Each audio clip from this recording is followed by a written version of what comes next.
Good evening and welcome. Good evening and welcome to the Monday, May 9th, 2022 meeting of the Green Bay Planning Commission. We will get started with a roll call. Chair Lisa Hanson, present. Vice Chair Jacob Miller. Present. Alder Jim Hutchinson. Present. Commissioner Sydney Bremer. Present. Commissioner Darius Daniels. Present. And Commissioner Ken Ravinsky. I'm not seeing Ken here yet. Oh, all right, he might still show up. So, okay, and then moving on to the approval of the agenda. Approval of the agenda for the May 9th, 2022 meeting of the Green Bay Plan Commission.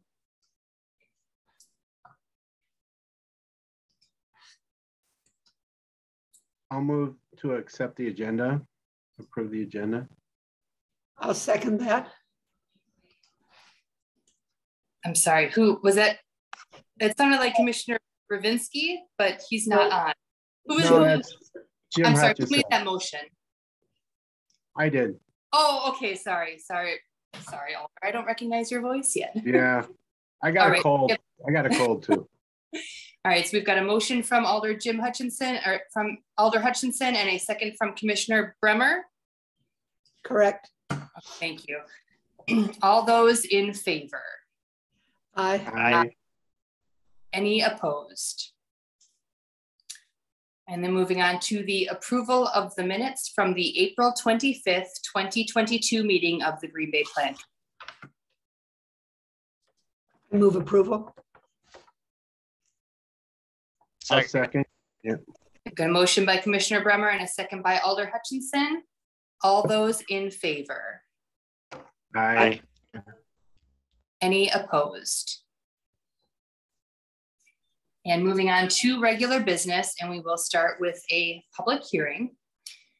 This public hearing has been properly posted and public notification has been published in the Green Bay Press Gazette. The Plan Commission is interested in hearing public comments on the subject agenda items. We invite your comments and ask that after your name has been called, you state your address, whether you represent a group or association, whether you favor, oppose, or are only providing information in this matter, and your comments or concerns. We also ask that you confine your testimony to facts related to the proposal at hand and avoid repetitive testimony. You must be recognized by the Plan Commission in order to speak, and please address your comments to the chair. Comments will be limited to 3 minutes. We will now open the public hearing on item number 1, public hearing on request to authorize a conditional use permit for a car wash facility in Community Center Commercial District located at 1555 West Mason Street, submitted by JJ Aleli, ICAP Development. I think you'll want to start with the staff brief report. Yeah, I can give a little bit of background on this. If you can remember the last Plan Commission, we actually rezoned this entire parcel on the west side of Green Bay, South Military, 6th Street, and you have West Mason over here. This was, or is, the Green Bay Plaza area, and we rezoned this to a C3. The applicant would like to permit a car wash on the southern corner. That would not have been allowed with a C1. It would need a C3. That's why we are going through the rezoning right now. This is an aerial view and also the proposed lot that will have the car wash. And I did just want to include a couple renders of Club Car Wash is the chain. So this is what it will typically look like on that corner. And again, this would only be allowed with a conditional use permit in a C3 district.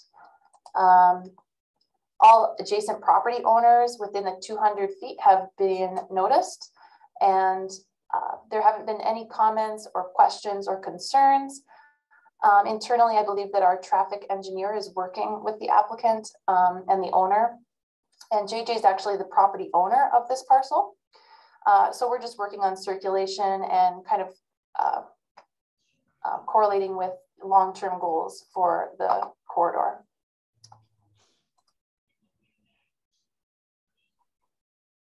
Okay, thank you so much, Madison.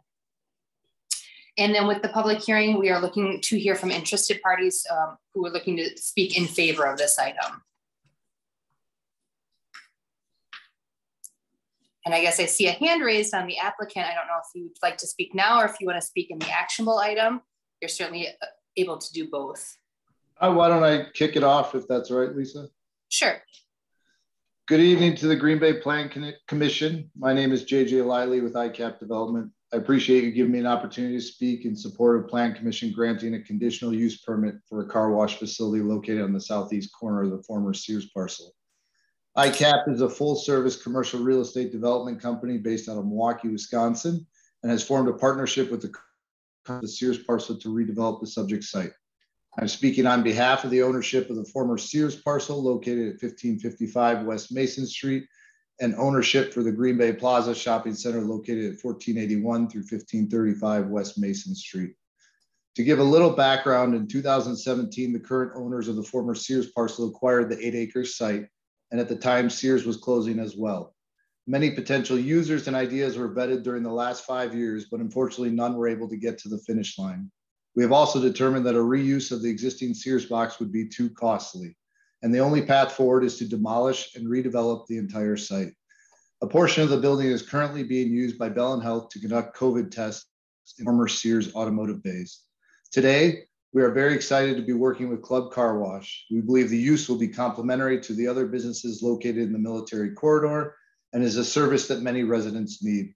The sale of a portion of the Sears parcel to Club Car Wash would kickstart the redevelopment of the entire 8-acre parcel. The purchase agreement requires the seller to demolish the entire Sears building once the transaction is completed. Simultaneously, we have been working with the city on concept site plans of what the rest of the redevelopment would look like once the Sears building comes down. In order to redevelop the former Sears parcel, existing access and additional access are very important to this site and the neighboring Green Bay Plaza Shopping Center. Therefore, we are not able to support all the recommendations listed by staff for this approval, specifically item number 3, in which the traffic engineer is proposing the removal of an existing driveway and citing the Military Avenue Corridor 2009 plan as a reason not to allow any additional driveways onto Military Avenue. We cannot support this recommendation, and the Green Bay Plaza Shopping Center parcel are owned by 2 different owners. A cross-access agreement exists between the 2 owners that permits access to the existing driveways. Additionally, there are existing lease agreements with tenants in the Green Bay Plaza Shopping Center that grant access to the existing driveways. Furthermore, the proposed additional driveway onto Military Avenue, located by the future Club Car Wash, is necessary for the car wash and the redevelopment as a whole. The Sears redevelopment has been a priority for the Military Avenue corridor for a long time, and we are finally working with a user that can begin that process. We ask the Plan Commission to support this CUP and address the access issues mentioned earlier. I look forward to discussing this agenda item further with Plan Commission, and the Club Car Wash team is also present on the call. Thank you. You're muted, Lisa. Ah, nice, Darius. Thank you so much, Mr. O'Leary. I appreciate that. I said something better last time, but now I forgot. So, all right. Now, so we're still in the public hearing. We're looking to hear from anyone else who's looking to speak in favor of this item. This is Jared Schmidt. Can I speak in favor? Sure. Can you please state your address for the record as well, too? Sure thing. Jared Schmidt with REL here on behalf of Club Car Wash, 1250 Centennial Center Boulevard, Hobart, Wisconsin. JJ gave a great rundown of kind of the history and the action items of the corridor and the Sears redevelopment and the importance of, you know, a project to get kicked off. I just want to let you know as we get into the action item of this public hearing that representative of the buyer that has the property under contract is here and happy to answer any questions. And similar to JJ's echoing is would just like some added clarification on a few of the staff recommendations, because they the way they're written, specifically the traffic piece and the existing accesses, seem to contradict what actually exists out there. So happy to answer any questions as Plan Commission gets into it, and greatly appreciate the opportunity to present before you tonight. So thank you. Thank you very much. Is there anyone else wishing to speak in favor of this item?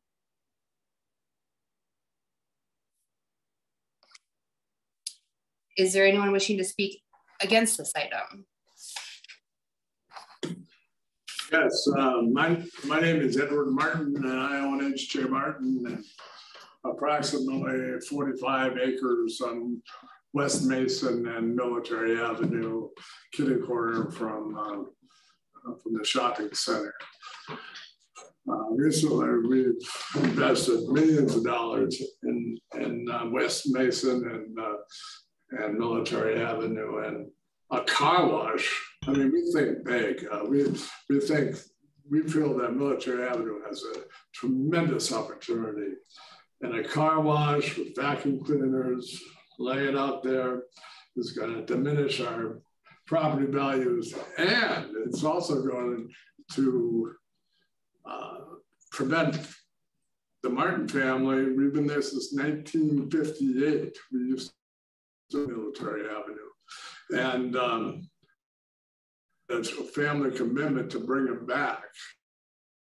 We're not going to bring it back to the heyday of Highway 41, and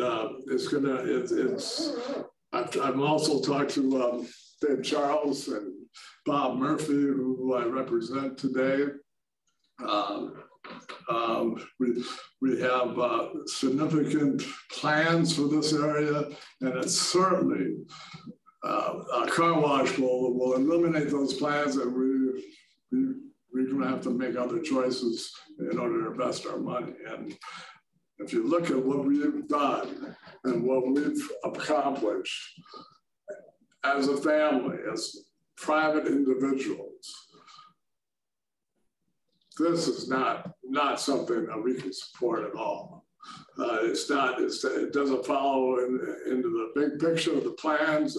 It's a Band-Aid on a gunshot wound, and that's all it is. And I strongly discourage it. Dave Charles and Bob Murphy across the street strongly discourage it, and I think we should rethink it and think bigger for this area. This area is adjacent to Lambeau Field and could be the next Oneida Street, but it's not going to be the next Oneida Street with a bunch of vacuum cleaners hanging off on Military Avenue. It's just not going to look. It's not going to give the presence that I'm going to spend any more money out there on, so. This is a very sad day for Military Avenue. With that. Yeah, as Mr. Martin. Yeah, I'm sorry, sir, if you could state your name and address for the record too, please. Edward Martin, 320 South Military Avenue, I live at my home address or my office address? That address is fine. Okay. And then if the other gentleman, state your name and address for the record. Yes, Attorney Mike Demarath from Hager, DeWitt, and Zangler, 200 South Washington, Suite 200. Green Bay, Wisconsin.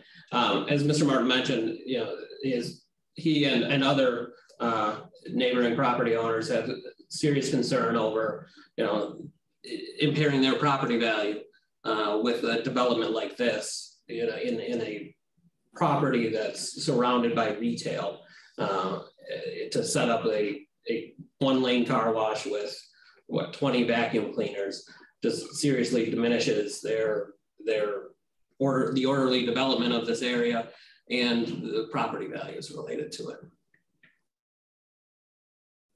Oh, thank you so much for your testimony. Is there anyone else wishing to speak in opposition to this item?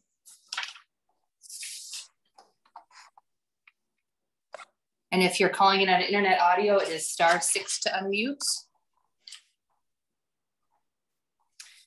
Is there anyone wishing to information only? Is there anyone wishing to speak?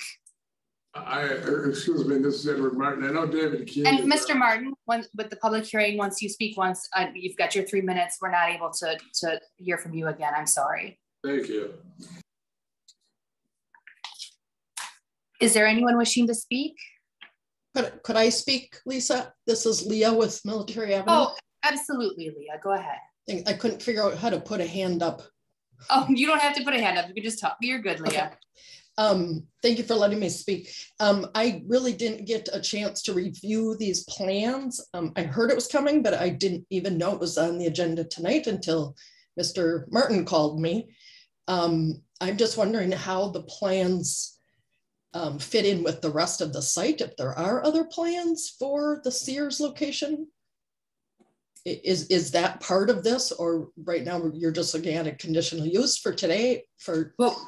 Right now we're actually in the public hearing portion. And actually, Leah, could you state your full name and address for the record? Sure, Leah Weicker, Military Avenue Business District, 425 South Military. Okay. And this public hearing portion, so there's no question and answer. This is just stating if you have if you're in favor, opposition, or if you have information to provide. Okay, I have more questions than information for sure. Thank you. And we'll get to that in the actionable item, I'm sure. Okay, is there anyone else wishing to speak on this item?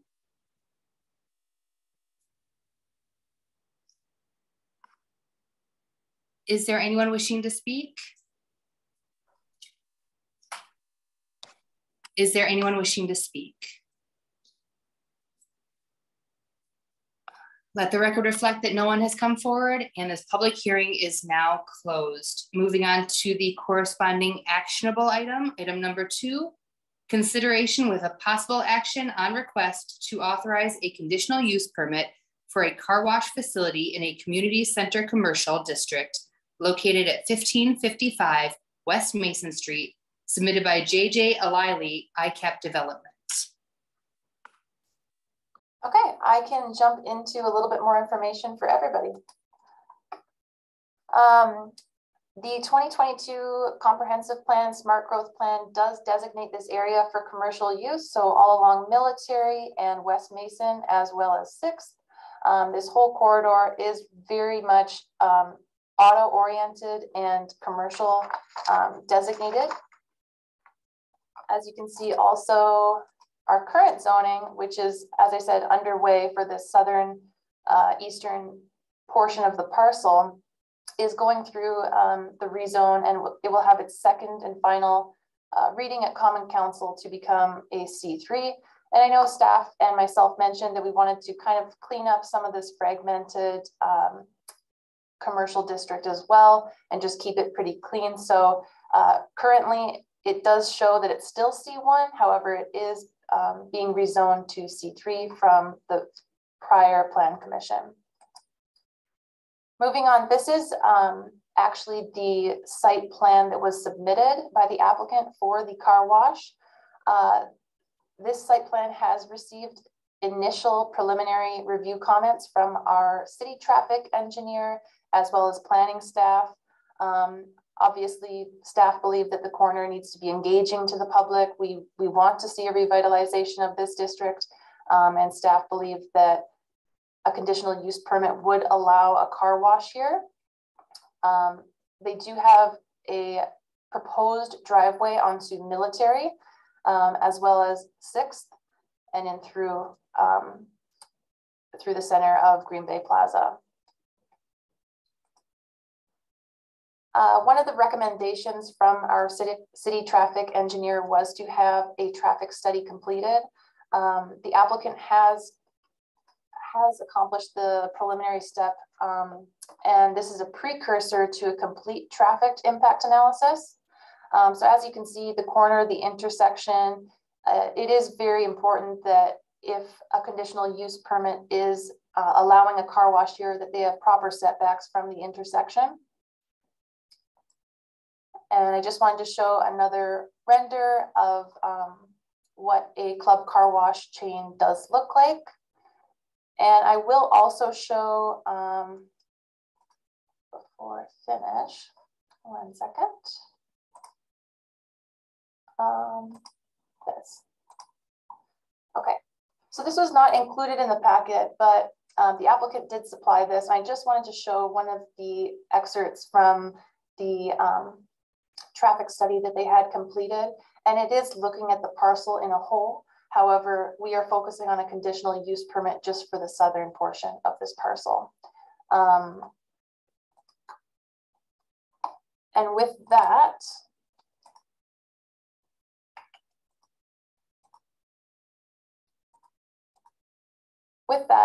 staff is recommending approval of the request subject to the following.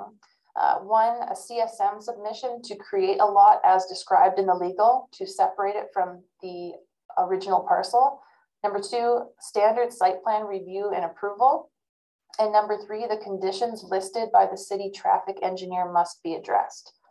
The entire district is mainly commercial, C3, C1, C2, and a conditional use permit would tie a car wash onto this parcel. However, there are 7 municipal code requirements that they would have to meet for a conditional use permit through the site plan and review process, as well as 5 development standards for a car wash in section 44-1584. So upon this, some of the key takeaways from the city traffic engineer were to be compliant with their corridor plan, which was completed in 2009. They have proposed driveways that would need to meet city code, and the driveway locations must be compliant. Any kind of corrections to the supplied IR, the traffic study, would need to go through the city traffic engineer, and he is suggesting a complete traffic impact analysis to be submitted.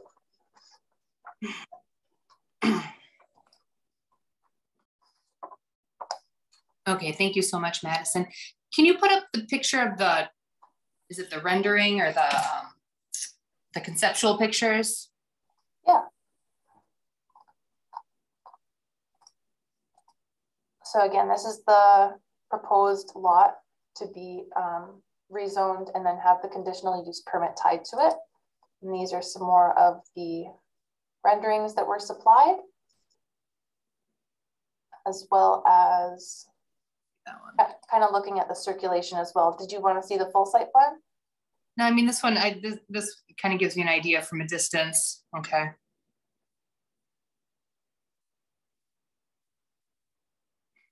Okay. Madison, quick question, just for my knowledge, this is across from the Burger King, correct? This would be at that edge across from the Burger King? Correct. So the Burger King is right across.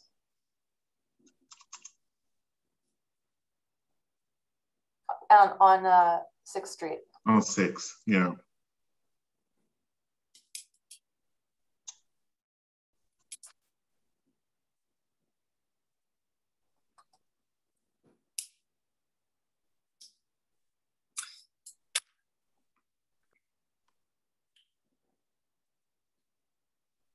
Anyone else from the commission have questions for staff or comments? Yes, please. Go ahead, Darius. You were ahead of me. I think Alder Jim has a question too. I guess, and maybe this is for staff. So in my 2+ years on the commission, and please someone correct me if I'm wrong, but I don't know if we've ever had an applicant basically tell us that they were not going to be able to meet some of the conditions in an opening statement. I could be wrong, but how does that impact or affect the CU if we were to vote on, or does it, or should we take that into consideration when we're talking through that they've already said they're not going to be able to meet some of the conditions that we're going to put forward?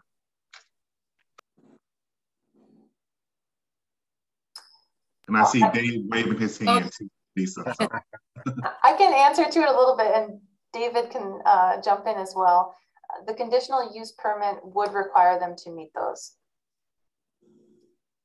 If we passed it with those requirements. Yes. Correct. The other thing I just wanted to point out is because there was some conversation in the public hearing section where we were talking about driveway accesses and locations and site plan. All those things are regulated by the municipal code themselves. They can't be varied as part of a conditional use permit. So if they can't meet those requirements, you know, after the CUP, again, conditional uses for the use, right? If they can't meet those, they would have to go to the Board of Appeals to show a hardship.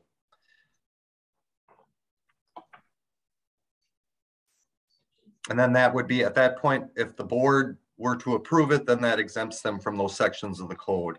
But as part of the CUP, you wouldn't have the ability to waive any of those requirements or adjust them. You can make them bigger if it was related to the use. But Chair, if I could just chime in. I'm sorry. That's me, Assistant City Attorney. Oh, I'm sorry. Yes. No, that's okay. I forget to add my title to my name.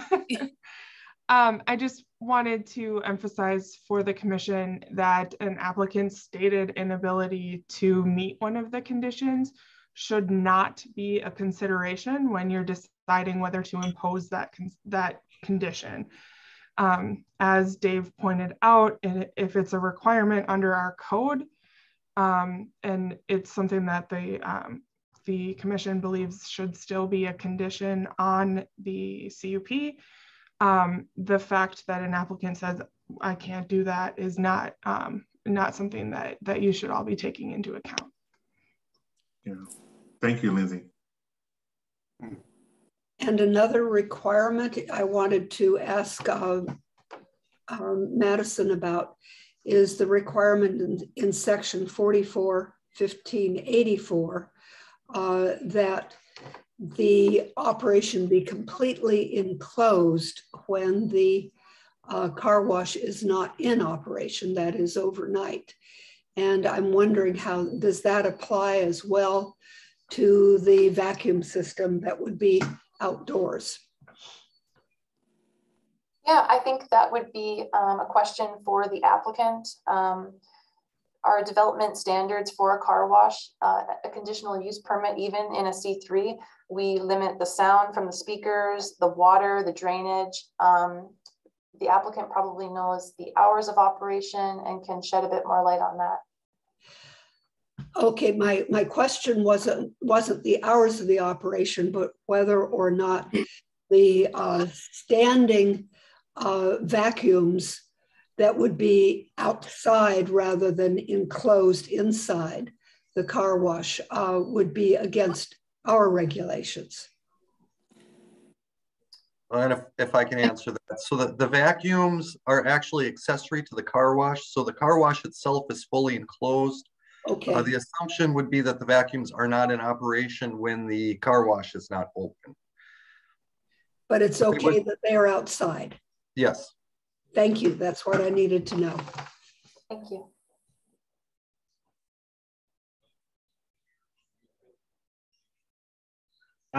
This is Alder Hutchison. I guess my question is kind of mute, but I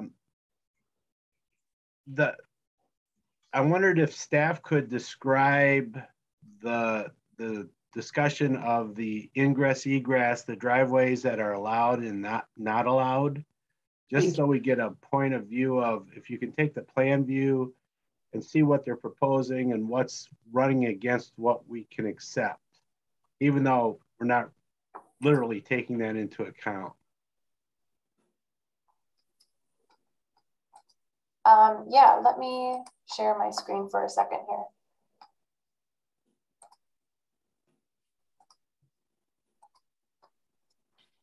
So this is a larger, so the traffic study that was completed looked at the entire parcel. You can even see a little bit grandfathered in over here on West Mason, which is D. Some of the issues are with C and A, but I want to keep it proposed that we are just focusing on this car wash site, and it would not be allowed without a conditional use permit. So the other driveways at this time don't really pertain to the agenda item, but I will share the actual site plan one more time.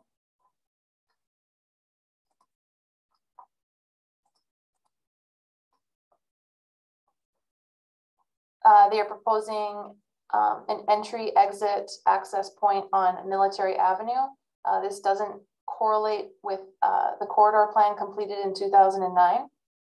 And they are also proposing another entrance on 6th using kind of existing infrastructure. Okay. Thank you. Military access way is not right now permitted. Correct. The applicant would have to work with the city traffic engineer. Okay.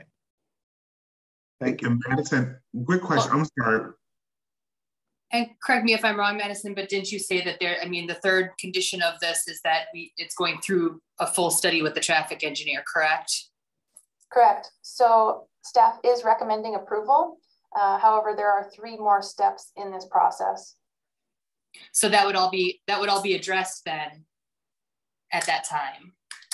Yeah, so the conditional use permit would not be granted unless these are addressed. And Madison, with the, if you could go back to the total site plan that has 6 and military on it, will the vacuums be facing 6, or do you know the layout of the structure? I believe the vacuums will be facing 6. Okay, thank you. And Madison, just for further clarification, your point that we would be considering only this section, not the other driveways further to the northeast, correct? Correct.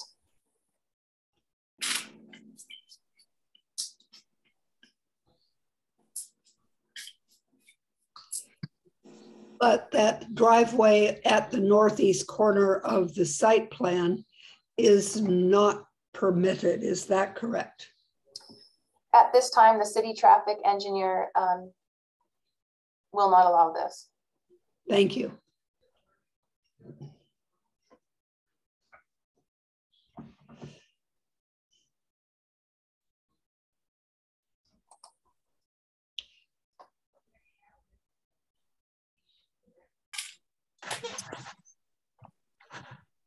I'd like to move that we open the floor.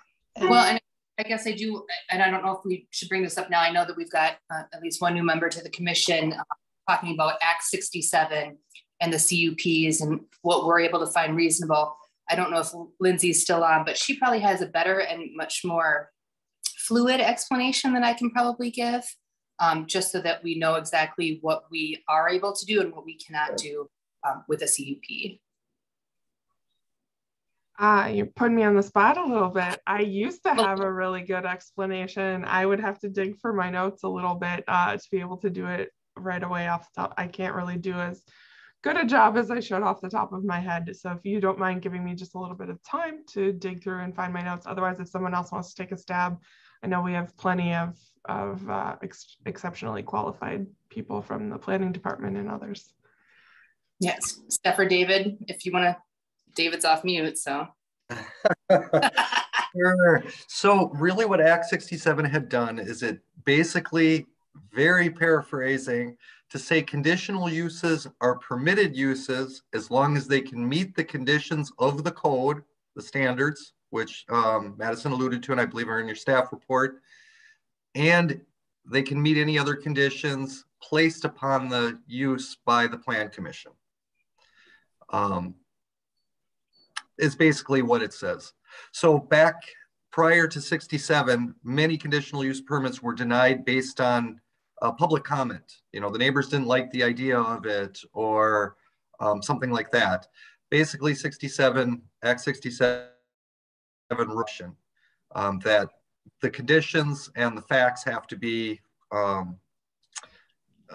spelled out in the code or spelled out by the Plan Commission for the applicant. And those conditions have to be immediately related to the type of use that it is. So like for this instance, any sort of like volume, hours of operation, traffic concerns, those sorts of things. Okay, perfect. All right, so Commissioner Bremer, did you wanted to open the floor? Yes, I'd like to make a motion to open the floor. I see we have one of the applicants wanting to speak, and I would also like to hear from the applicants. Lisa, can I jump in before we go to vote? I'll leave it up to you if you want to do that or if you want to go with the vote. I'm sorry, Jake, you're breaking up, so I couldn't hear what you said. Of course, Mayor. Is that a little bit better now?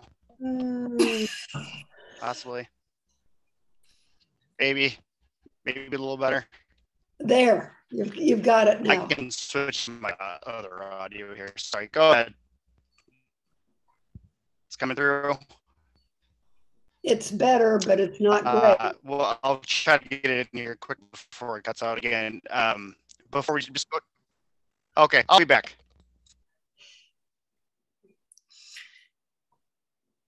I think he was saying before we open the floor, but.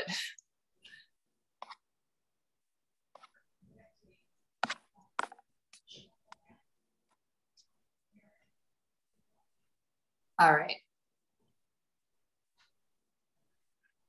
I think if somebody wanted to open the floor, make a motion for that, it'd probably be appropriate, and Jake could speak during that time. Okay. So a motion by Commissioner Bremer. Second. Second by Commissioner. All those in favor? Aye. Aye. Any opposed? All right, so the floor is open. If someone would like to, if the applicant would like to speak, if you can please state your name and address for the record again.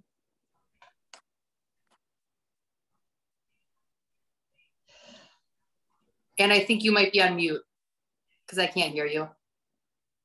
Sorry. I unmuted my computer, but not my phone. I had the double mute on. The kids are running around. Jared Schmidt, REL 1250 Centennial Center Boulevard. I greatly appreciate the opportunity to speak. I wanted to touch on a couple of items of questions that came up during the presentation, and hope to be able to have just a bit of dialogue with that. And the first thing about the conditions that were included within the traffic analysis component. And Madison, if you're on, if you can pull up the map from TADDI with the ABCD on, that would be really helpful if we could make reference to that document. And I think it'll help with the clarity of the discussion. Thank you. So what we see is what's labeled as the yellow dot as the south driveway. That driveway is in the location that Club Car Wash desires there to be a right-in, right-out off of South Military. When you look at the staff response, the comment is that driveways A and C would be the only driveways allowed on South Military. I think JJ talked about it on the entry, is that this eliminates driveway B, which is between those two locations. And when you look back over the years through the aerials, driveway B has been there present for decades, and is a major corridor that goes back to the building labeled as Green Bay Plaza on the mapping. So what we were hoping to get clarification, and I don't know that it got to Mr. Hansen, but was it intended to allow driveways A through C? Not having a copy of the corridor plan, that driveway B, again, from the mall's current operations is problematic to eliminate. And that's the reason that as the applicant, it's difficult for us to support that piece, is that driveway exists today. It existed for years before this, and based on the memo provided by staff is that driveway now needs to go. I don't know if that was an oversight. I don't know if that was intentional. Like we haven't been able to get that confirmation, but that's the specific reason. That driveway fundamentally has no impact on what we're asking for within the application and the request for conditional use of the area to the yellow dot in south. But it does provide a huge challenge logistically from the operation of the existing mall, all of their existing tenants and so on. So I just wanted to bring a little clarity to, I think the applicant stating why that becomes problematic. Now our preference is to get the south driveway, and it appears that from staff memo is that that's being rejected because it isn't consistent with the corridor plan. And basically it shuts the door on any comments and communications because it's not in the corridor plan. Is that something we can live with? Possibly. It's just trying to understand why it's being rejected relative to level of service, but yet be put in here as a hard and fast condition becomes challenging at this position. So step one is if driveway B can stay in, I think we're very much comfortable with it because it exists and has for a long time. If the south driveway is still in conversation, so be it, we can have those conversations. So I did want to hit on that item and happy to answer any questions in that. Otherwise, I'd like to just run through a few other things, but don't want to lose sight of that conversation topic.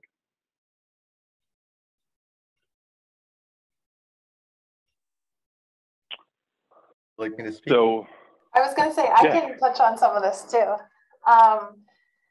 So right now we are just focusing on the conditional use permit and not the entire parcel. And we are focusing, staff believes, to have a CSM, certified survey map, to really separate this parcel in the C3 district. And we can place this on hold if the Plan Commission agrees, but the city traffic engineer is not here.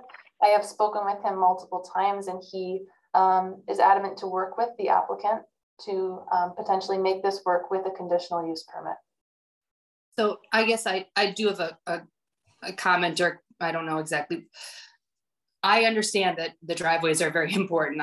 I don't discount that at all, but I feel like what you're just saying is we're getting ahead of ourselves. Like this is a detail that we're not focusing on today. Right now, we're looking specifically at the CUP, and those other details get ironed out later, or is that something that we need to be focusing on right now?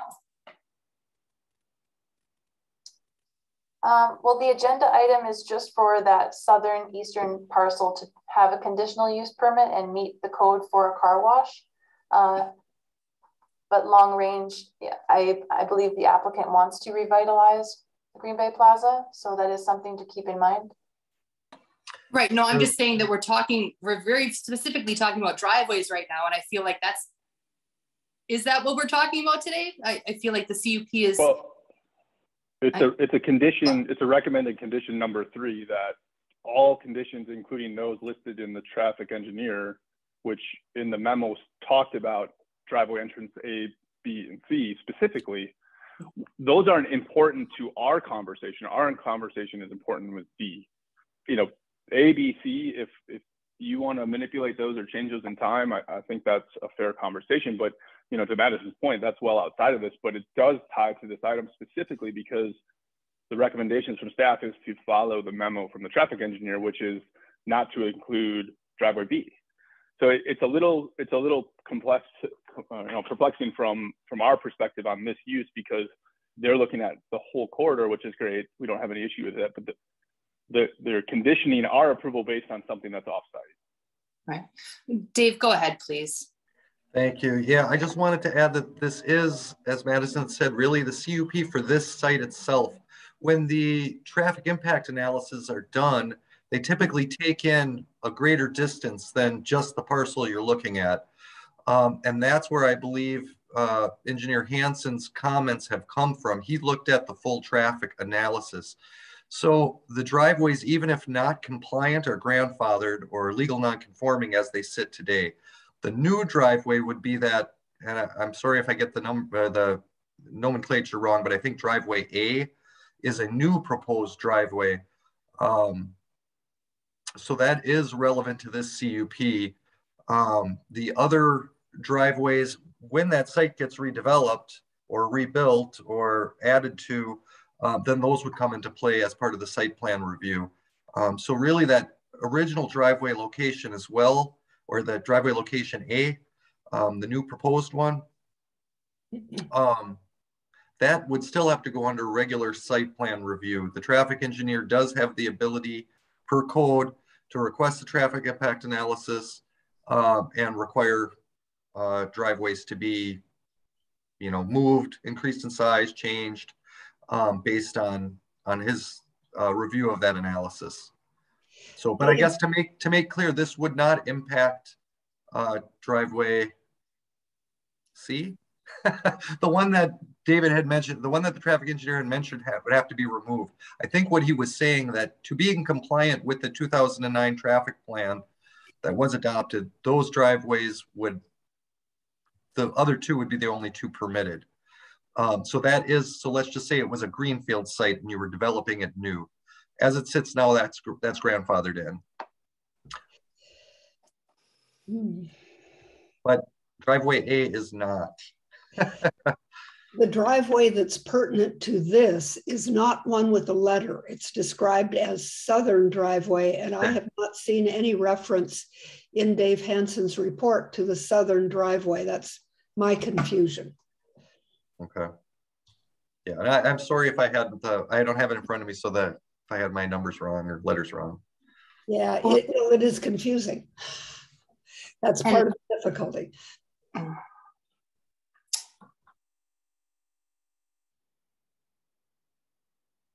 I think my reading of the letter was indicating that that driveway, and that's why I asked where's the driveway, and it was shown going on to Military. It's fairly clear to me what the traffic engineer is saying, that driveway that's being proposed is not permitted. But we're not ruling on that today. We're ruling on something else, and it would have to be worked out in those steps if we approve this CUP. Correct. And as that condition number 3, or the condition that says traffic engineers review will be followed, that is a condition of approval. So if they, let's say you approve the conditional use permit today, they could not work those out, that condition would kick in and the CUP would no longer be in effect. Okay, thank you. Madam Chair, we've interrupted Mr. Schmidt's presentation. He had some other issues that he wanted to speak to. We should probably hear those. Oh, go ahead, sure. Okay, thank you. I guess just to recap that, to make me feel most comfortable, if we would, our desire is to get a response today would be to modify the language that says driveway A and C would be the only driveways allowed, to state that Southern Driveway would not be permissible without, let's say, future consideration or review by city staff, and whether that's coming back to the Plan Commission, that's perfectly fine with us. I just feel that to get the ultimate corridor redeveloped and to hang ourselves on the word that driveways A and C are the only permitted, and leave out driveway B, which is the important one. I guess my preference, and if the commission would be tolerant to that, is to just condition that portion of the traffic analysis, say that the Southern Driveway is not permissible at this time, or something to that extent. But I'll move on. I just, like I said, I don't want to get caught up in the semantics of that, but it's also, I understand the legal component of this process, and I don't want to get hung up on a minor deal along those lines. So I will jump into other topics. As a whole, Club Car Wash, this is a significant investment to them. I know that this whole corridor is a significant investment for a lot of folks. When you start looking at this use from a car wash standpoint, it's not your car wash where you drive in and hand wash and leave. I mean, this is a professionally operated organization. It staffs with up to 3 folks at all times that give attention to their customers, as well as the site, making sure that it's kept orderly and attractive. We're looking at an investment on the magnitude of $4 to $5 million for the property, including land purchase, building, build out, and equipment. So it's not an insignificant investment. It's important for the applicant that this is a polished looking site. Location wise, it's a good site for them. I would probably struggle more if this was the Walgreens at the corner of Military, and why am I drawing a blank on this? I've lived here for 40 years and I can't think of it. But up by the Starbucks and the CVS, does it fit as well there as it fits on the corner of 6th and Military? That's for others to decide. But I think this is a really good anchor to the overall development plan that JJ and his folks that he's represented have put together. The development is orderly. We've worked hard on the layout. We've already modified it a number of times in order to respond and react to staff's initial comments, even though it's not a formal site plan submittal until we get through the conditional use process. We had additional driveways on 6th Street that have been removed. We had additional internal circulation, the developer, but have since been removed because we wanted to present a better look on that corner, giving more opportunity for green space and landscaping around the perimeter.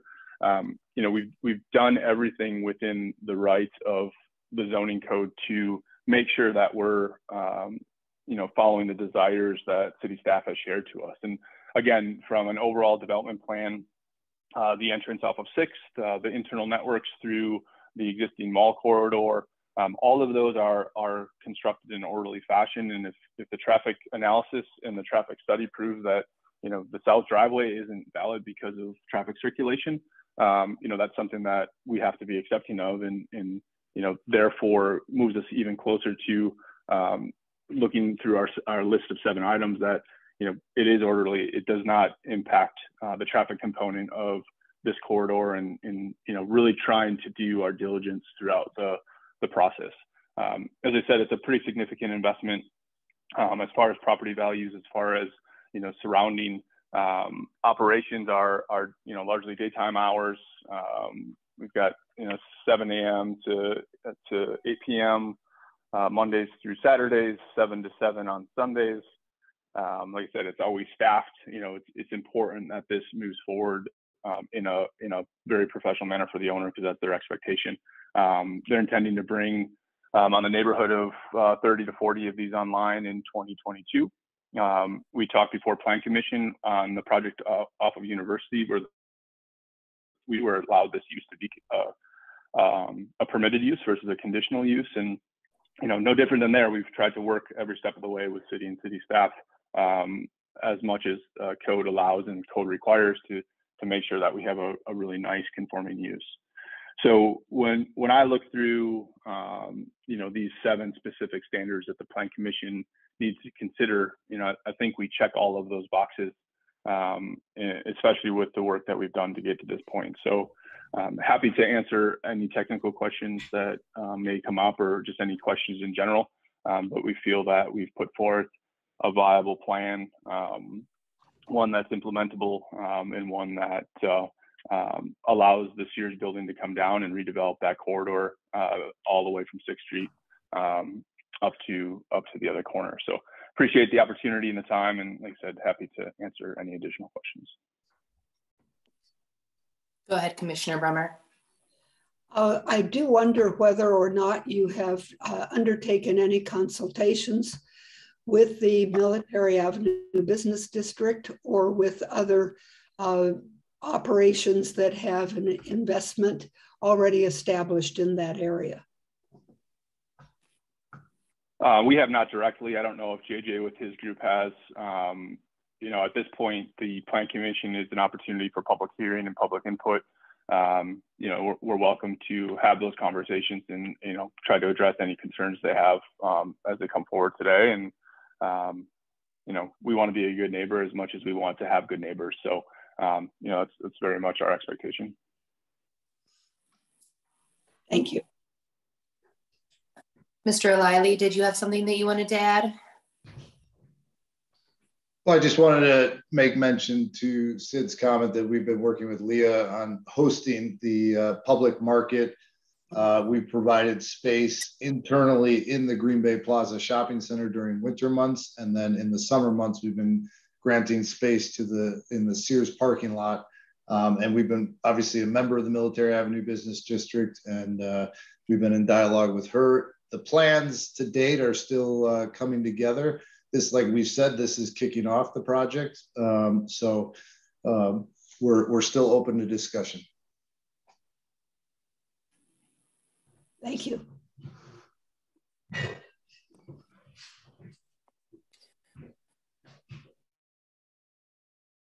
Further questions for the applicant?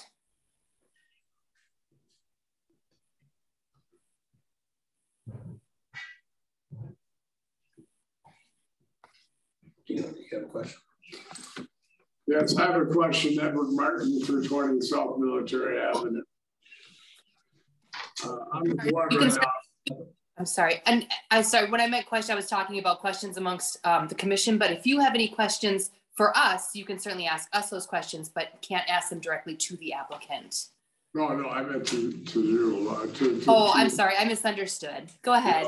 That's no problem. I just want to, have everyone on this call aware that you have the largest property owners on Military Avenue in West Mason. You have David Keene, you have Edward Martin, that have a whole different vision for this area. We don't even have a plan of what's next to the car wash. Is there going to be a massage parlor? I mean, what is the plan? I think, when we do developments, and we've done many, and you've seen them all, you have a plan in place. Not just a Band-Aid on a shotgun wound. You just got a little piece of land, and you're gonna junk up it's gonna destroy the whole vision of Military Avenue in my mind. But you can listen to David Keene next. I guess that's my turn to talk then, isn't it, Edward? So I apologize. Oh, I'm sorry. If you could, I'm sorry, go ahead, Mr. Keene, if you could just state your name and address for the record, please. Absolutely. It's David Keene. You want the business address, or it's whatever Broadway address. Automotive, kind of kitty corner from the property. And I probably would have to echo Mr. Martin's concerns about a general site plan.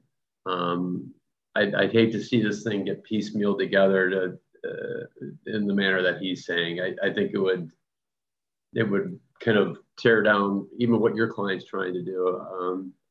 I don't think it's going to bring value, and there's been a lot of discussion and a lot of energy toward trying to rebuild Military Avenue into a substantial business district. There's been a lot of investment, not only from himself, but we've got a significant investment there, and I'd hate to see it get all. I don't know what the overall site plan is there, or if there is an overall site plan, the scope that was discussed today.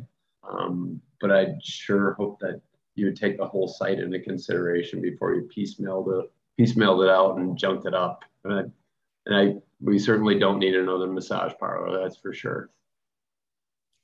There's a lot of them down there. I'd like to see them go away. Thank you so much for your comment.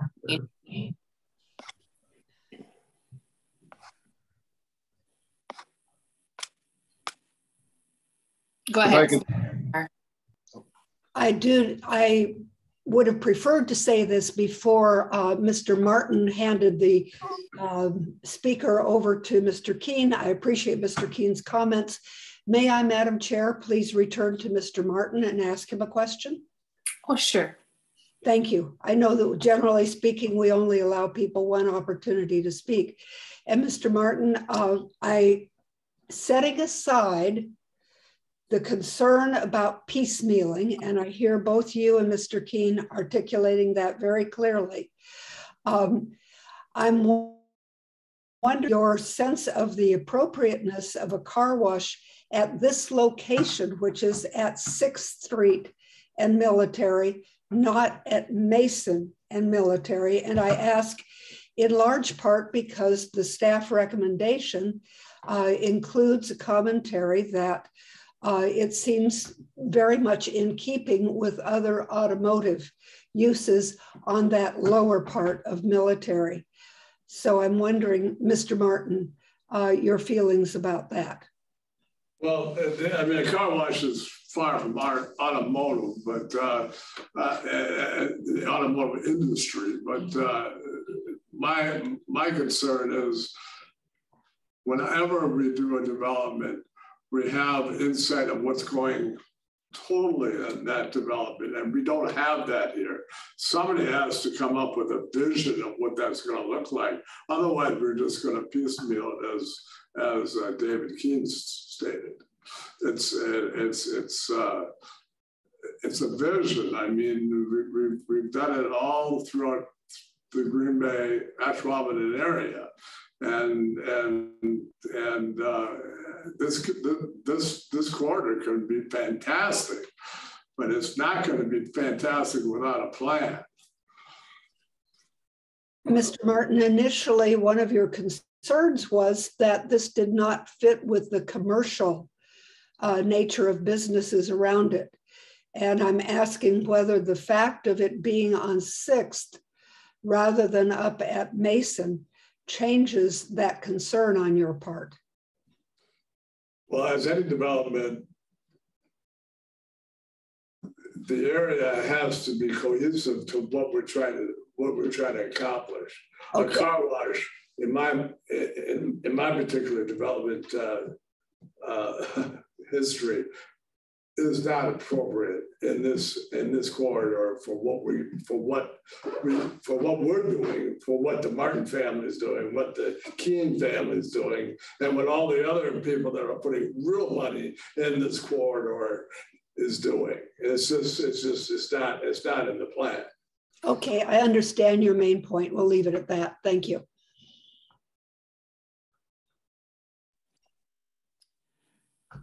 Can I respond, Lisa?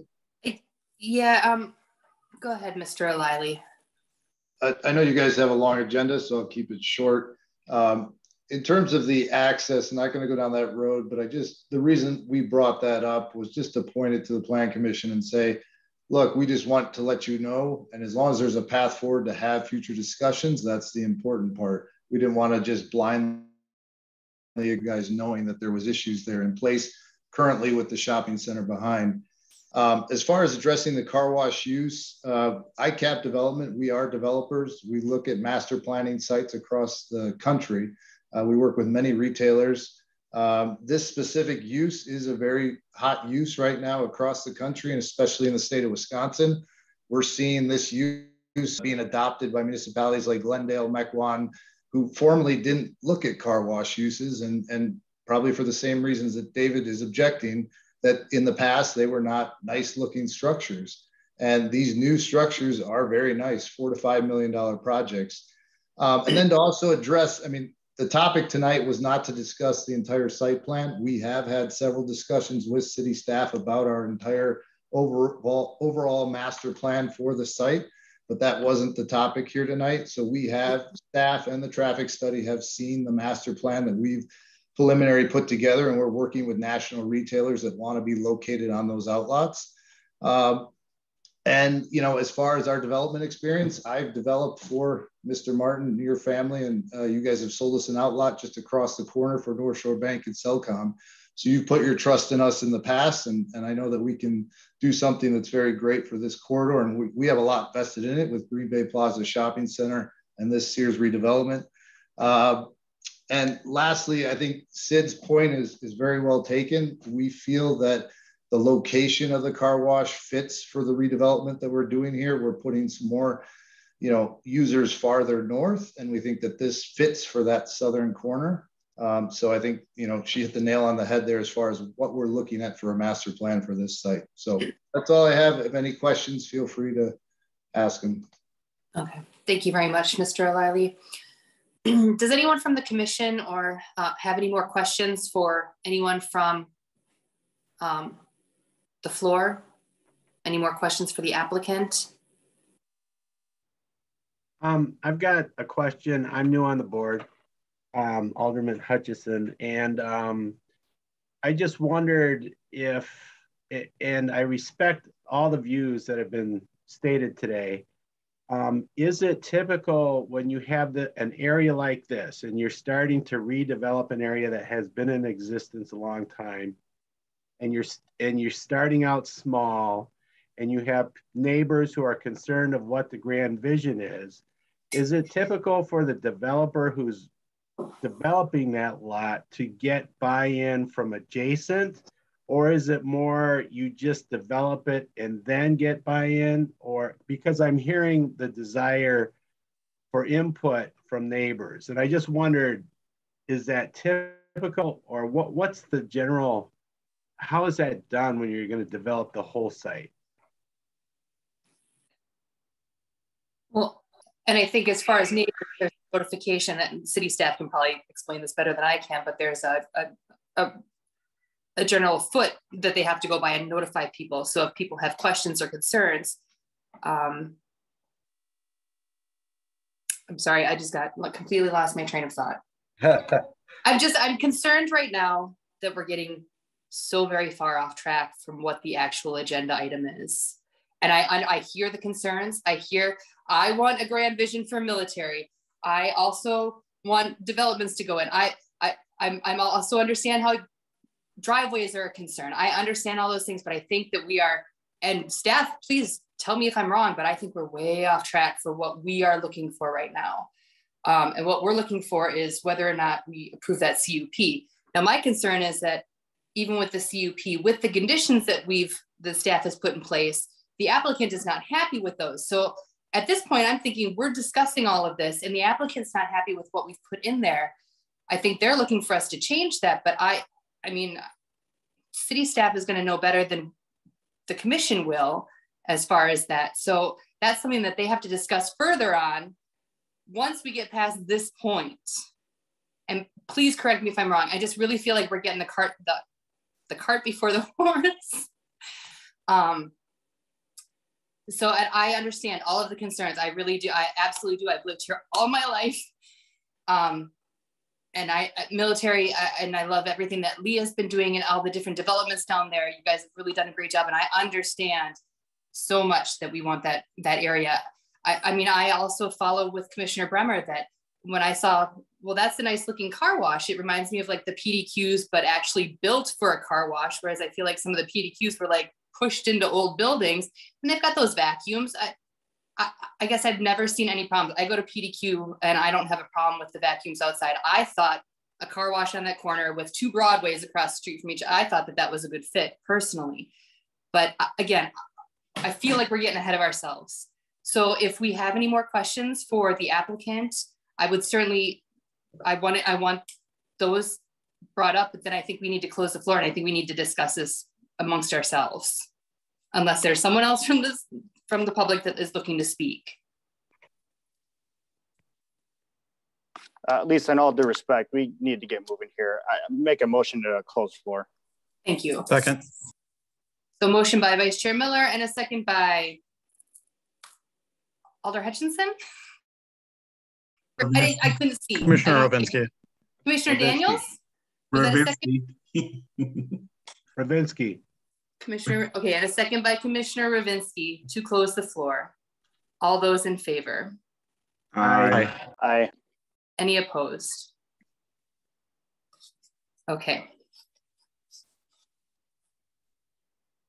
So I guess what discussion do we have on this item to move it forward? I have a question for either Madison or staff or whoever would like to answer it. Back to the memo from the traffic engineer, are we comfortable with what is in there right now where you feel between Dave Hansen and staff that you can work out what details are needed and are comfortable with falling back to that condition if it doesn't work out? Is staff comfortable with that? Yeah, I can answer. I know Dave Hansen is not on the call this evening. However, he does feel comfortable working with the applicant and staff with the conditional use permit. Will also work with the applicant. And just to clarify, if there is not an agreement between the petitioner and Dave, or they don't work things out, that condition would trigger that condition to not put this through, correct? Correct.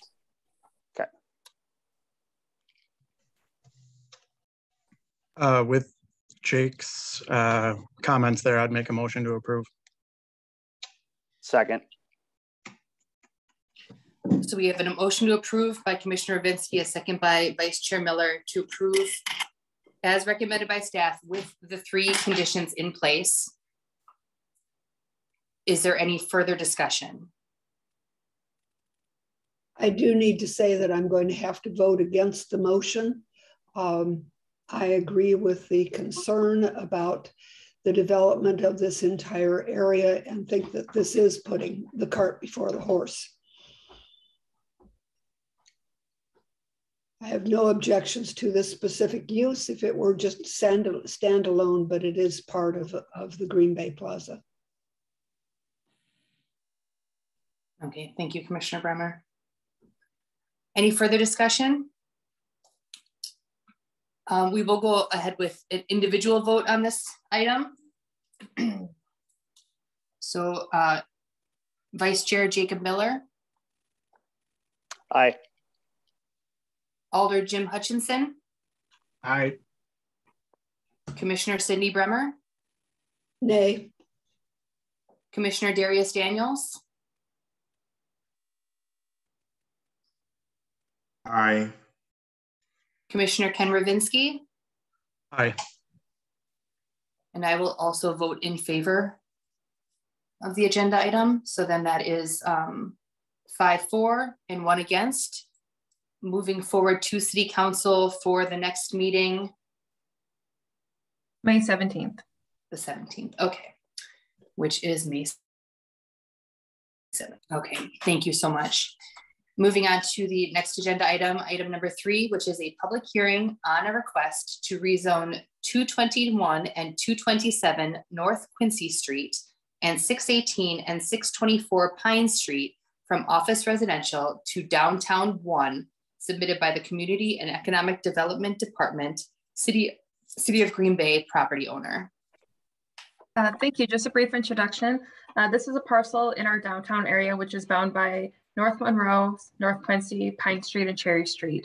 In particular, we're looking at the east side of the parcel, the east side of the block, which is these 4 parcels here, which were listed in the agenda item.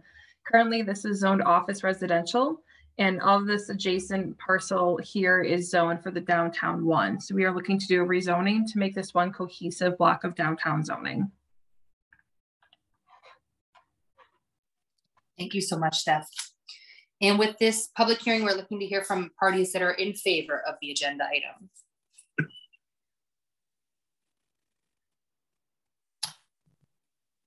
Is there anyone wishing to speak in opposition to this item? Is there anyone wishing to speak or to provide information on this item? Is there anyone wishing to speak? Is there anyone wishing to speak? Is there anyone wishing to speak?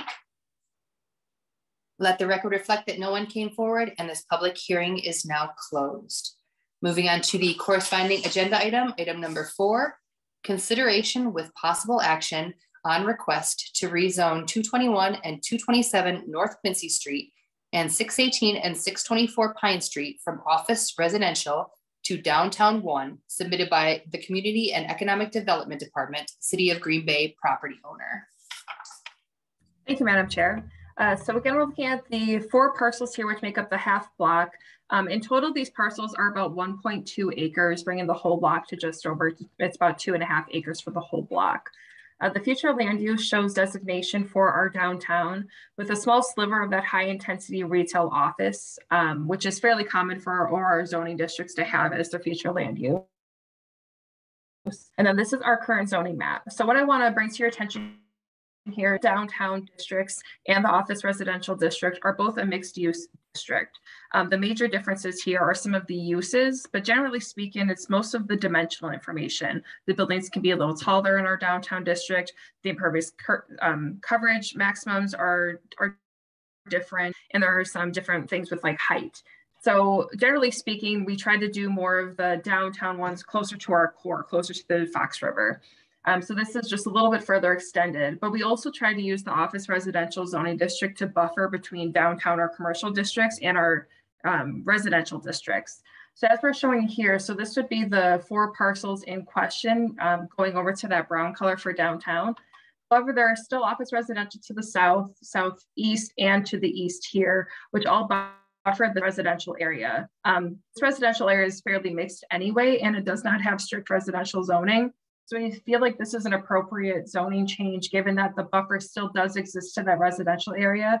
And this, along with an alley vacation, which is also on our agenda tonight for this alley here, would make this one cohesive downtown zone block for a development project. So we are recommending approval for this. Okay, thank you so much, Steph. I love a good zoning cleanup, so I will move to approve. Second. We have a motion by Vice Chair Miller and a second by Commissioner Ravinsky.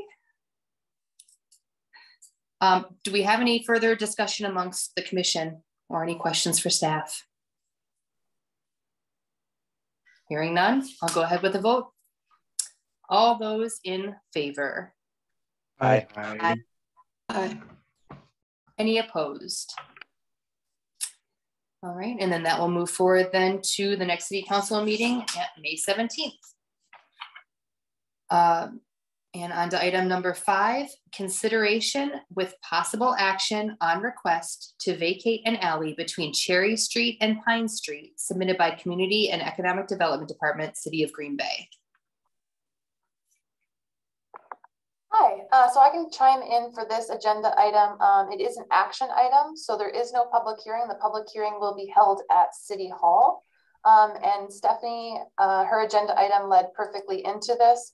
This is an alley vacation submitted by the City of Green Bay. The City of Green Bay currently owns these parcels, and the alley vacation is between Cherry and Pine Street, kind of bound and encompassed by Monroe and North Quincy.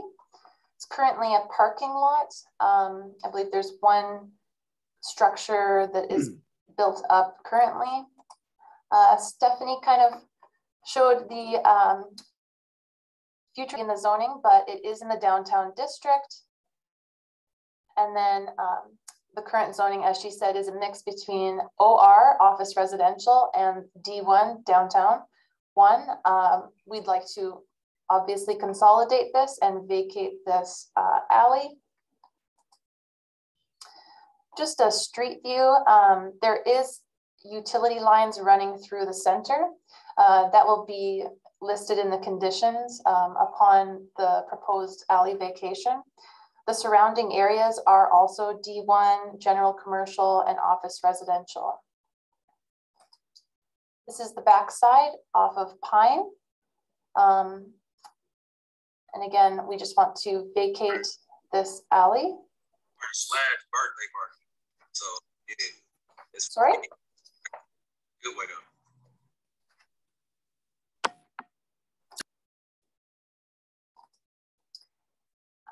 Sorry, I couldn't really hear what was said. There has been an internal and external agency review.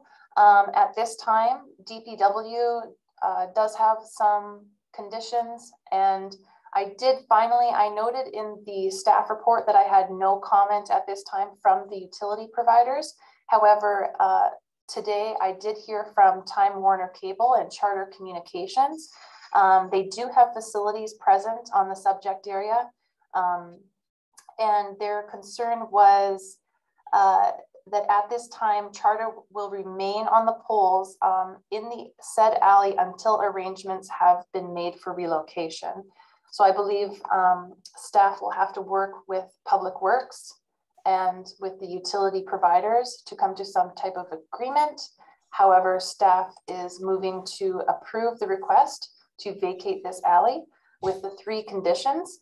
The top 2 are listed from Public Works. Adjacent property owners shall be responsible for and owner of the storm sewer within the vacated alley.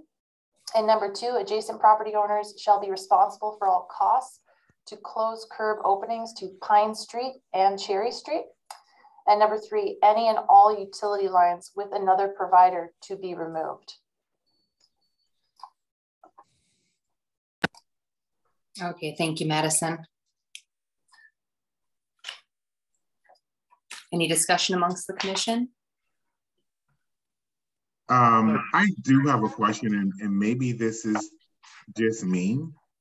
Maybe I'm confused a little bit, so I'll admit to that before I ask the question. But Madison, where is the new apartment development? Is this the same space? Yeah. Okay. I was like, wait a minute, that's like right, that's like literally right there. And I'm like, okay, so this is just a cleanup in to help the new development? Because I know we already approved that. So maybe if you could just help me with that. Madison, you want me to take that one? Sure, go ahead. Absolutely, Commissioner Daniels, you're absolutely correct. Essentially, when this project was moving forward back in its infancy, I guess, they were actually considering looking at doing some affordable housing and kind of messing with the zoning, ensuring that was proper at that time. Since that time, they've obviously went to a fully market rate project, and we're kind of working on not necessarily looking at when they actually came up with their last design.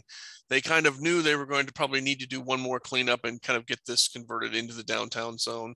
So it was generally always their intention to do so. Essentially, they've been continuing to move forward on the environmental work on the site. And in fact, in relation to this specific item, they actually have initiated the request with We Energies to actually remove the poles. So that coordination with those other utilities should be occurring through that request to We Energies. So that should be already underway. So essentially, it was known at some point that they're going to need to move this, essentially because of the mix of uses that they have, particularly the residential density, as in addition to the first floor commercial retail that is on there, that the downtown zoning was actually the more appropriate zone for what they needed. So thank you. And again, just for clarification, the development is on both of those lots, or is just on one? It will actually encompass, it's like almost like a three-sided building will actually take up both sets of parcels. So they have some underground parking along with some surface parking and some open space in the center of the lot, but it will take up the entire property. So the alley will go away if we, okay. Approve.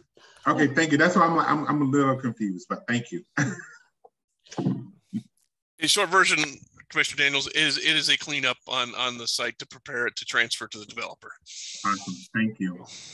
And I just wanted to clarify, an alley vacation is really just it's vacating the public interest in the property. So the public no longer has the right to use it.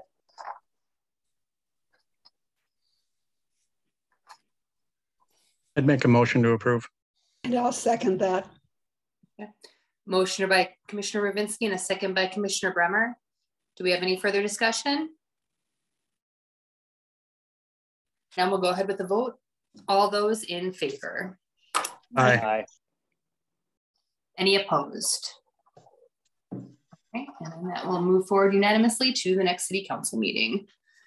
And moving on to item number 6, which is a public hearing on request to amend text encouraging green infrastructure within code section of chapter 44.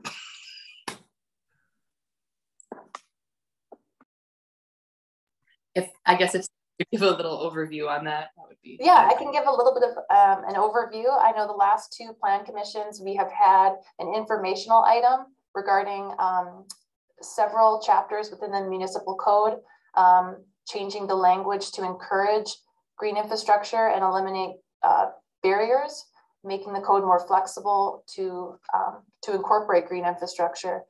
We do have on the line Melissa Schmitz from Public Works, who has been working alongside me. This is primarily just focusing on chapter 44 with text amendments.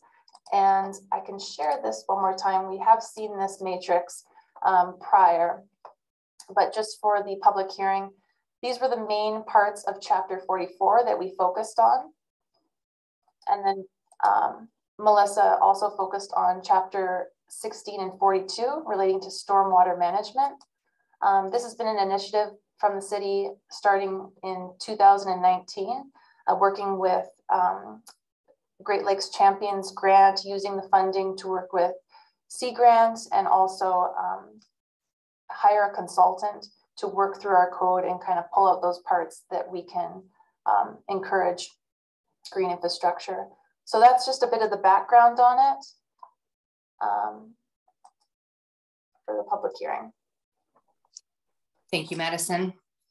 And with public hearing, we're looking to hear from interested parties who are looking to speak in favor of this item.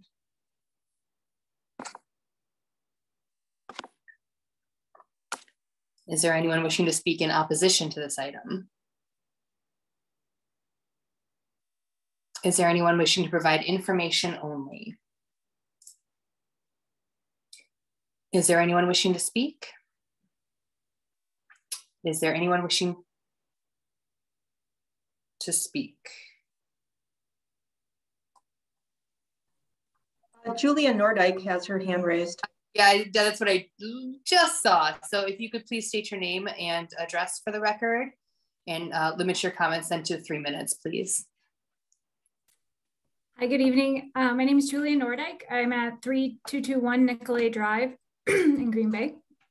I also am the Water Quality and Coastal Community Outreach Specialist for UWC grant, and I helped at the time Celestine procure the grant, and then was part of the development of actually the workbook that in the process that we used for the tackling barriers to green infrastructure. So I know it sounds like you've been having some informational things about it. I'm happy to answer any questions if they come up from the commission. And this is a really good thing that's happening. So. Okay, thank you so much, Julia. Is there anyone else wishing to provide information only on this item? Is there anyone else wishing to speak? Is there anyone else wishing to speak? This is just Brian Pilot. I'm the city forester with Green Bay. Melissa asked me to just sit in on this. So likewise, I worked with Melissa a little bit on some of the ordinance. So if there's any questions, I'm happy to answer anything. Thank you so much, Brian. Is there anyone else wishing to speak?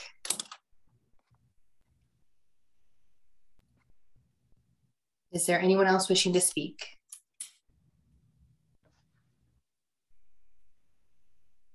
Is there anyone else wishing to speak? Let the record reflect that no one came forward and this public hearing is now closed. Moving on to the corresponding actionable item, item number 7, consideration with possible action to amend text inquiry structure within code section of chapter 44. I can carry on a little bit more and also touch on what Julia mentioned. So this initiative started between July and October 2019. That was when the grant was awarded, identifying those barriers and opportunities to change the flexibility and encourage multiple chapters within the City of Green Bay Code. In 2019, Sea Grant gave the Green Infrastructure 101 presentation to the Sustainability Commission and also Common Council. Moving forward to January 2020, that was when the consultant was hired. And then working through this workbook that Julia helped produce as well. It really it has specific chapters that will pull out areas, whether it's architectural design, permeable pavement, within stormwater management and our zoning chapter. There was also a workshop held in February 2020.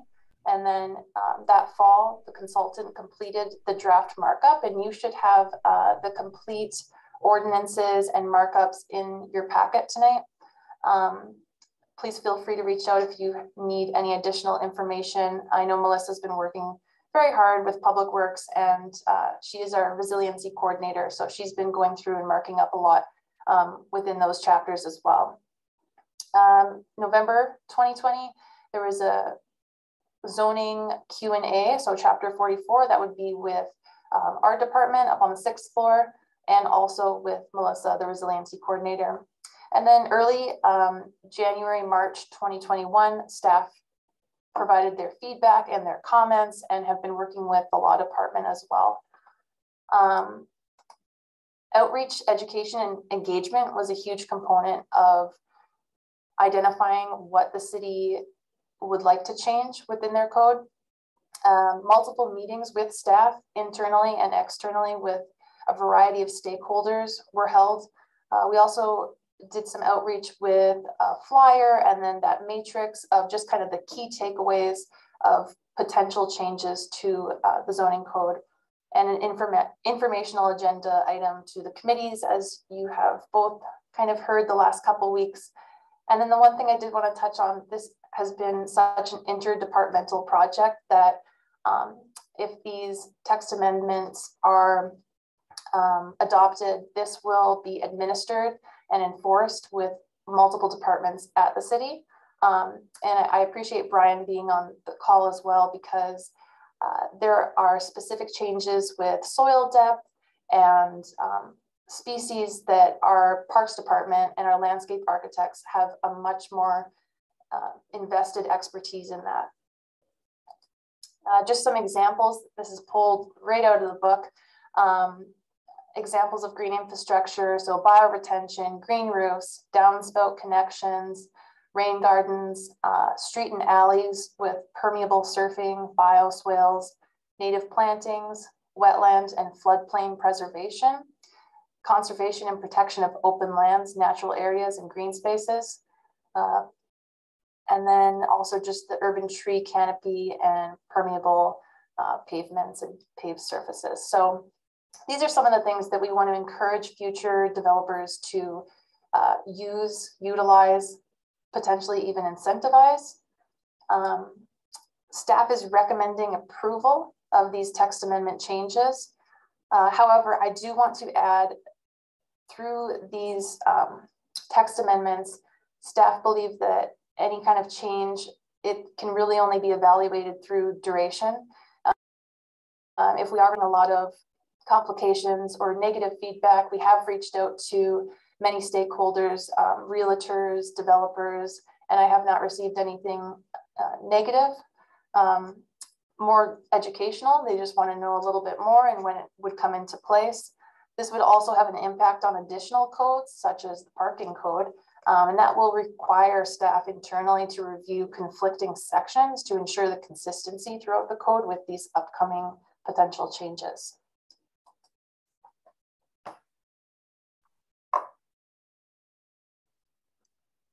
Okay, thank you so much, Madison. Did the commission have any discussion or question? Go ahead, Commissioner Bremer.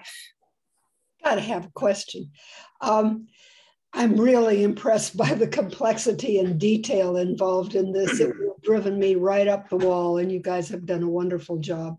My one area of concern has to do with the area toward the end in section 44, numbers 1966 and 67. There's several points here that refer to exceptions that may be made.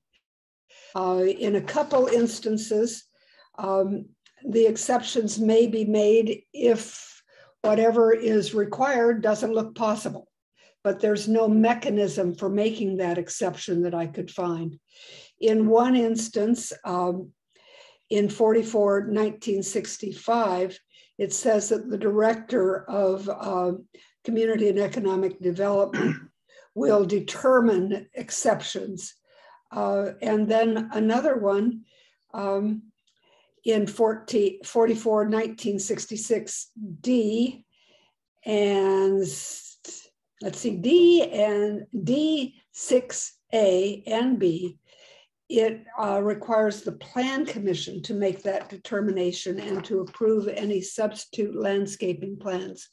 I'm not quite sure why there are different mechanisms for these three different levels, and I wonder if you can give me a way of understanding that. Why does the Plan Commission have to get back in the act? In one instance, if the director, whose name is Neil Stettschulte, is perfectly capable of doing it on his own in another. I can touch on it before Neil jumps in. The portions that are allocating Neil as the director to give the exception is generally coming from Chapter 44. He can also disperse that to the other directors of Public Works or Parks with their expertise. And then Plan Commission, I believe that would be if something was way out of the ordinary where we needed to collaborate and kind of discuss further if that exception was allowed. So a matter of scope. And looks like Neil does want in on this one. Thank you, Commissioner Bremer. I just want to show off now. I can finally put your name. Yeah, I think in terms of, certainly for, I don't have, I'm happy to have that discretion and to certainly use that appropriately where needed. I think times when we would certainly wish to have the fallback to come to the Plan Commission, there still is a potential for conflict of establishing some of these codes in terms of looking at other areas. I think I had a small conversation with Mr. Buck on some of the things in terms of setbacks becoming wider was an example I know that staff worked quite a bit on, in terms of, obviously, the wider we make those, the easier it is to accommodate stormwater, and it is certainly makes absolute sense to do that where it's possible. Now, in some downtown environments, in our more urban areas, requiring the larger setbacks may not be possible or desirable if we are looking for a more urban design front. But if we're in a situation where we kind of have urban design codes that say we want to do that, but we also have the green infrastructure rules that are kind of conflicting in that point, probably, certainly if it's a minor change, I certainly will be willing to exercise that discretion. But if it seems like it's a major enough project and a major enough conflict, for advice, and happy to bring a recommendation forward to the commission, but still would want to make sure that we have that level of scrutiny and input to take a look at those. So that would just be one example of doing that. Certainly, I think everybody is interested in pursuing these. We just want to make sure that in the evidences of potential conflict that we have that path forward. If it's pretty clear cut and straightforward, I'm happy to make that determination. But if it is something a little more complex, we probably want the ability to certainly consult certainly with Melissa and DPW, as well as the planning staff, and for make an actual recommendation then to the commission in terms of how best to proceed. Thank you. That settles that for me. I'm still a little bit concerned as to who would determine that requirements can't be met in a couple instances that simply say, if requirements can't be met, then we'll go ahead. Those are items number 44, 1965 and 44, 1965, paren B, paren 4B, and paren C, paren 3B.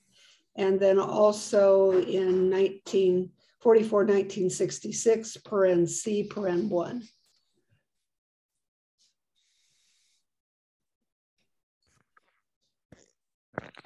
Yeah, I think it's much similar to the conversation, Commissioner Bremer, that you guys have had this past evening regarding traffic engineering. Certainly staff will make our initial understanding of what we believe the ordinance to read in the code, but at the end of the day, we're certainly going to rely on Mr. Hansen's opinion for much of that determination. I would imagine in many of these cases, our staff will be behaving in the same manner. We'll be looking at certainly making a preliminary recommendation, but we are certainly not going to make engineering decisions without consulting DPW. We're certainly not going to make interpretations without even consulting with Attorney Mather's office. Those types of things. We certainly we try to certainly want to keep things moving along as quickly as possible, and to meet certainly the intent. If the intent is very clear and there's a logical clear point, certainly I'm very comfortable making that call. But I will certainly not hesitate, even if it is still remaining in my jurisdiction, to make that call, to rely on the other experts to help kind of make it and align that particular. So we still want to be, as a staff, still would hopefully want to have a consensus built on a recommendation for you. So in other words, we have to wing it a little bit on some of them, Sid, for the first few until we really kind of get it under our belts a little bit. I think Attorney Mather actually has a comment too. If I could just say briefly, I appreciate you pointing these out.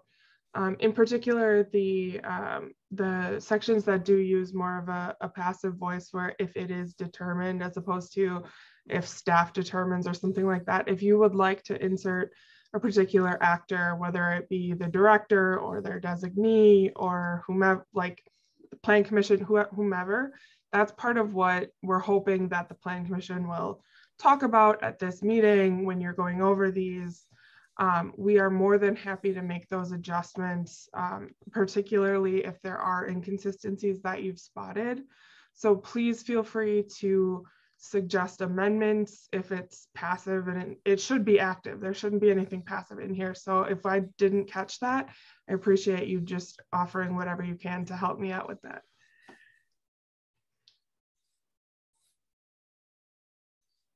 Personally, I would prefer that there is an actor identified here. Unfortunately, I don't have the papers in front of me, so I can't be more helpful than that. But even if it is determined by the director, these seem to be relatively minor things that would, as Director Steckschulte has just mentioned, probably involve consultation with others as well. He could certainly handle that. And for that reason, we do typically say the director or their designee, which allows for all manner of the whole range of possibilities. So if that's something that the commission would be comfortable with, if somebody wants to suggest that change, law department would not have any objection to that. I don't know if Neil has any other thoughts on that. It would be perfectly acceptable from staff standpoint. Then I'll offer that as an amendment. If we can get a second and vote on the amendment, then we can go back to the whole thing. I'll second that. This is Alder Hutchison.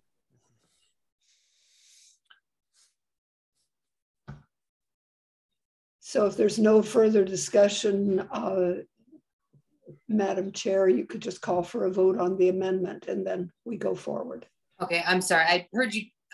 So the amendment is to identify an actor responsible for exceptions in items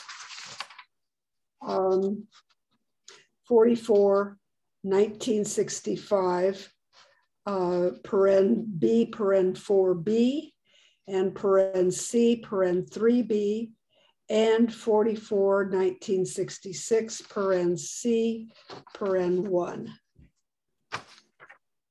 I'm sorry, I didn't see who gave this first, is what I don't know who made the motion. Oh, I did. You did, but who gave this? Alder Hutchison was good enough. Alder Hutchison. Okay. If you're not on the screen, and I'm only seeing half the screen, I don't know if it's my internet or what's going on. Like I see 5 of you. So I can't see whose voices and if we got hands up or not. So we've got a motion on the floor by Commissioner Bremer with a second by Alder Hutchison to approve it with the amendment.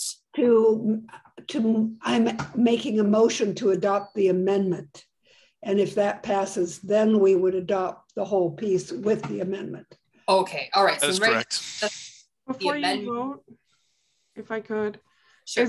Is the amendment specifically to insert the director or their designee as the actor in each of those places? Okay, just want to make sure.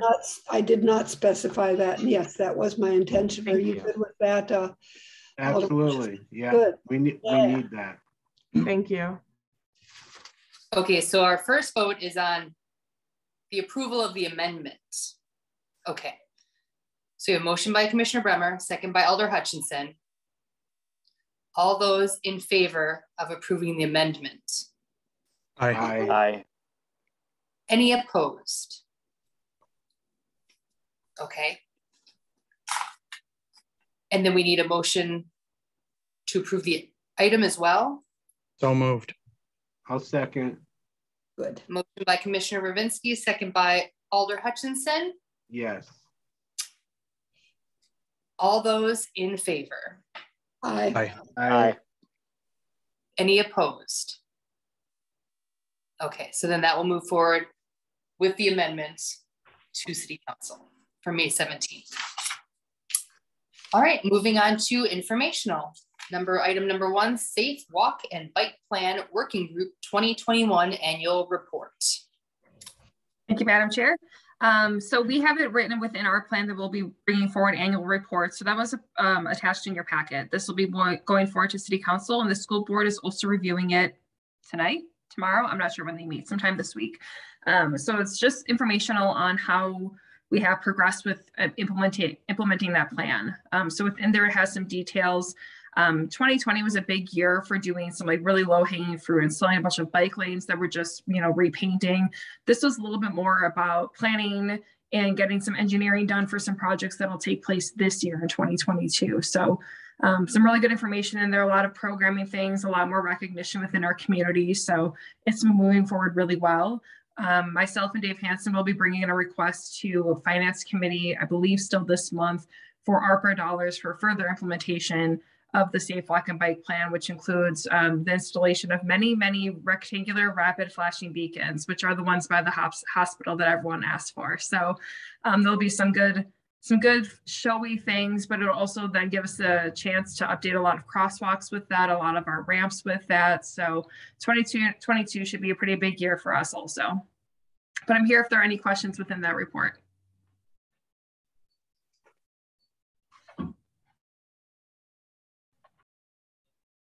Great. Also with that, bird scooters and bikes are back. So if you haven't seen them yet, they're back. Go enjoy. Yeah, no, I've seen them. They're all over the place, and the bikes are new.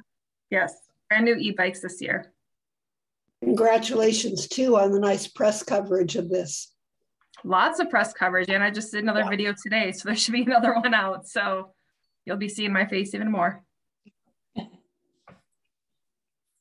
right, awesome. Thank you so much, Steph. And then moving on to item number 2, director's report. Mr. Stickschulte, you're on mute. Where's my card? Got it already. I beat you to it. Oh, I beat Darius is the fast one. Darius is the quick one on that usually. Ready. So, Madam Chair, I would like to turn the floor over to Mr. Paul Newmeyer for a brief comment, if he would be so, if he would entertain that and humor me, if he would, please. Yeah, thanks, Neil. I want to inform the Plan Commission that I'm going to retire in June of this year. So this most likely will be my last meeting with the Plan Commission. So I just wanted to pop in and say thank you. I've worked with the Plan Commission for over 30 some years, and a lot of items, some short meetings, some long meetings. So a lot of meetings I've been to with the Plan Commission. It's always been a pleasure working with the Plan Commission. We've always had good members. I was very proud of the Plan Commission. So I just wanted to say thank you and wish you guys the best of luck. Oh, well, thank you, Paul, and best of luck to you. Congratulations. Thank you. I'd like to make a motion to deny the request. Motion to approve. Absolutely. I second that, Commissioner Rudzki. I'm going to take voting privileges on this one. Absolutely. So I think it's too late. So unfortunately, I tried, bribe to give him some fake numbers and maybe keep him around another year or two, but unfortunately that check never cleared, so they must not have took me up on it. So I do want to take the opportunity, obviously, to thank Paul for all of his work and time and energy that he has done here. He's been a great resource for all of staff, certainly me being the new guy as well. And I did tell him when he broke the news to me, I said 51% congratulations, 49% you dirty SOB for getting out of here, and we obviously certainly only jealousy and good things thinking his way for being able to hit this point in his career. And 30 years is a long time in any job, let alone dealing with public planning issues for that long. So again, my thanks to Paul for all of his work and efforts, and wish him nothing but forward. So thank you. Yeah. Thank you so much for your service, Paul. We really appreciate it. Paul. I'll be around somewhere, but Plan Commission. Yeah, we'll see if we're going to give him a little bit of time off, but yeah, then we're going to get him to serve on one of these committees here sooner or later. So we'll see if we can slowly drag him back in. Exactly. So then we'll find out how much he really liked working with the Plan Commission. Right. Exactly, Sid. Exactly. So I have no other updates tonight, Madam Chair. So great, excellent. Thanks so much, Neil. All right, and the date of the next meeting, June 20th of 2022. Please note that the May 23rd, 2022 meeting of the Plan Commission will be canceled. Motion to adjourn. Second. Motion by Commissioner Ravinsky, a second by Commissioner Bremer to adjourn. All those in favor? Aye. Aye. Any opposed? Thanks, everyone. Have a great night. Night, everyone. Happy retirement, Paul. Thank you. Good for